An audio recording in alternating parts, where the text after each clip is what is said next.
మహారాష్ట్రలోని షిరిడి దగ్గర రోడ్డు ప్రమాదం జరిగింది. ఈ ప్రమాదంలో 4 చనిపోయారు, మరో 8 మందికి తీవ్ర గాయాలయ్యాయి. మృతులంతా యాదాద్రి భువనగిరి జిల్లా మోత్కూర్ మండలంలోని కొండగడపకు చెందినవారుగా గుర్తించారు. వీరంతా ఒకే కుటుంబానికి చెందినవారు. 2 రోజుల క్రితం షిరిడికి వెళ్లగా తిరుగు ప్రయాణంలో రోడ్డు ప్రమాదం జరిగినట్టుగా తెలుస్తోంది. మృతుల్లో 3 మహిళలు, 6 నెలల పసికందు ఉన్నారు. ఒకే కుటుంబంలో 4 మృతి చెందడంతో గ్రామంలో విషాద ఛాయలు అలుముకున్నాయి. మా డాడీ వాళ్ళ అన్నయ్య వాళ్ళు వాళ్ళ ఫ్యామిలీ వాళ్ళ పిల్లలు అందరు కలిపి 14 మెంబర్స్ వెళ్ళారు. షిరిడికి వెళ్ళారు. వాళ్ళు షిరిడి దర్శనం చేసుకొని ఇంకా అక్కడ ఉన్న చిన్న చూసుకుందామని వెహికల్ తీసుకున్నారు. అక్కడ చూసుకొని రిటర్న్ మళ్ళీ రూమ్కి వెళ్ళే స్టేజ్లో ఒకరికి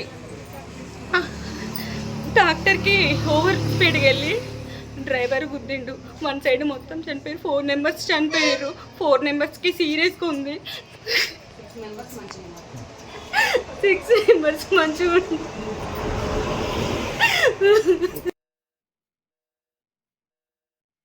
పూర్తి డీటెయిల్స్ అందిస్తారు మా కరెస్పాండెంట్ అశోక్ చెప్పండి. ముందు షిరిడి సాయిబాబా సన్నిధిలో దర్శనం చేసుకొని తిరిగి వస్తున్నటువంటి క్రమంలోనే ట్రాక్టర్ ఢీకొట్టినటువంటి క్రమంలో యాదాద్రి భువనగిరి జిల్లా భువనగిరి మోత్కూరు మున్సిపాలిటీకి చెందినటువంటి 4 కూడా ప్రాణాలు కోల్పోవడం తీవ్ర విషాదం అయితే రేపుతున్నటువంటి పరిస్థితి కనిపిస్తుంది.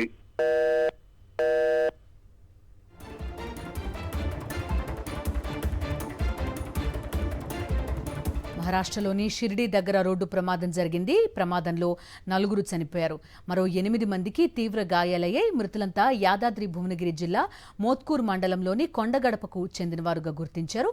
ఒకే కుటుంబానికి చెందినవారు వీరంతా. 2 రోజుల క్రితం షిరిడి వెళ్లారు. తిరుగు ప్రయాణంలో రోడ్డు ప్రమాదం జరిగినట్టుగా తెలుస్తోంది. మృతుల్లో 3 మహిళలు, 6 నెలల పసికందు ఉన్నారు. ఒకే కుటుంబంలో 4 మృతి చెందడంతో గ్రామంలో విషాద ఛాయలు అలుముకున్నాయి.